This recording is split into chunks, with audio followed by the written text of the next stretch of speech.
এইমাত্র পাওয়া বাংলাদেশের সর্বশেষ গুরুত্বপূর্ণ ভয়াবহ আপডেট সংবাদ। সরকারকে চতুর্দিক থেকে ঘিরে ধরেছে ছাত্রদল এবং সব বিরোধী দলরা। এবার সরকারের জন্য 10 নম্বর মহাবিপদ সংকেত ঘোষণা মাঠে ছাত্রদল, বিএনপি, জামায়াতে ইসলামী সহ বিরোধী সব দল। মার্কিন যুক্তরাষ্ট্র বিদেশে বসেই কলকাঠি নাড়ছে, যেন আওয়ামী লীগ সরকারকে আর ক্ষমতায় রাখতে চাচ্ছে না বিদেশিরাও। পুলিশ ছাত্রদলের কাছে হার মানছে। অনেক পুলিশ, আর্মি, বিজিবি চাকরি ছেড়ে ছাত্রদলের সংযোগ হচ্ছে। বিদেশ থেকে রেমিটেন্স বন্ধ করে দিচ্ছে প্রবাসী ভাইরা। গণভবনের দরজা খোলা, যখনই এই আন্দোলনকারীরা কথা বলতে চায়, আলোচনা করে সমাধান করতে, আমি তাদের সাথে নিজেই বসতে রাজি। এই গণভবনের দরজা জুলাই মাসে খোলার কথা ছিল। এতগুলো রক্ত ঝরার পরে, 300-র উপরে মানুষ মারা যাওয়ার পরে, হাজার হাজার ছেলে আহত হওয়ার পরে এইসব নাটক আমরা বুঝি না। এই সরকারের আর সময় নাই। আবু সাইদ আমার সন্তান, মুগ্ধ আমার সন্তান, ওরা আমার সন্তান, ওরা আমাদের সন্তান। একজনকে ধরবেন, একজনকে গ্রেফতার করবেন, একজনকে গুলি করবেন, হাজার হাজার তৈরি হবে। কতজনকে গুলি করবেন, কতজনকে গ্রেফতার করবেন? পারবেন না।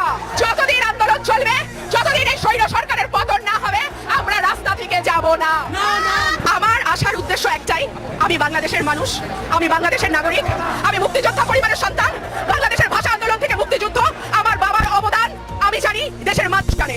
আমি কোনো রাজনৈতিক দল আসি নাই, আমি কোনো গোষ্ঠী হিসেবে আসি নাই, আমি একা এসেছি। আমার ভাই বোনরা দেখছে আমি একা এসেছি, আমার সাথে কেউ আসে নাই, আমি কাউকে ডাকি নাই, আমি কোনো দলকে ডাকি নাই। আমি রুমিন ফারহানা, আমি বাংলাদেশের মানুষ, আমি আমার এই সন্তানদের সাথে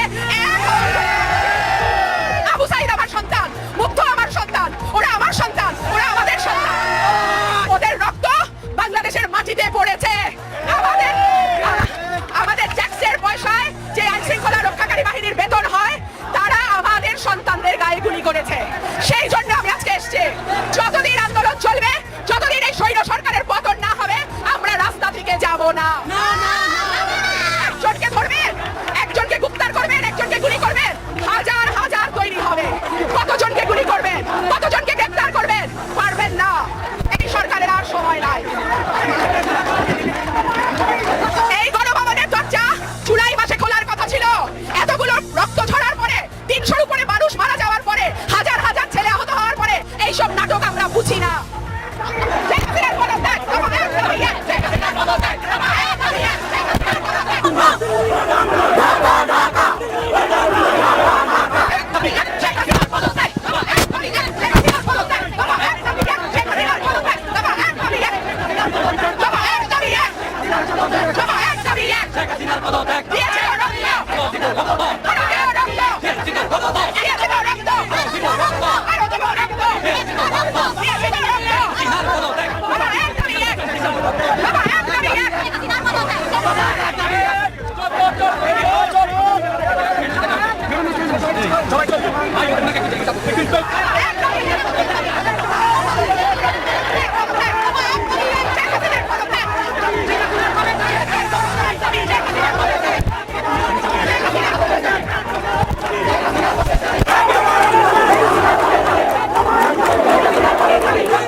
আন্দোলনে আমরা সফল হয়েছি, 71 সালে মুক্তিযুদ্ধ করে আমরা সফল হয়েছি, আজকে 24 সালে আমরা বিফল হতে পারি না। এই 24 সালও আপামর ছাত্র জনতার ঐক্যবদ্ধ আন্দোলনের মাধ্যমে সফল হবে বলে আমার বিশ্বাস। আপনারা নেমে আসুন।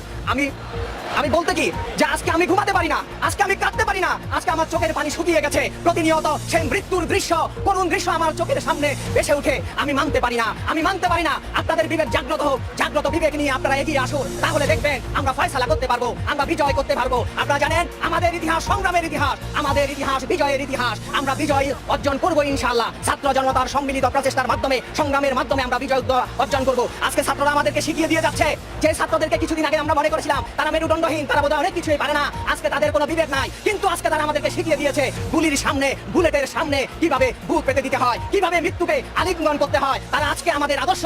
আমি আমার পক্ষ থেকে তাদেরকে স্যালুট জানাই।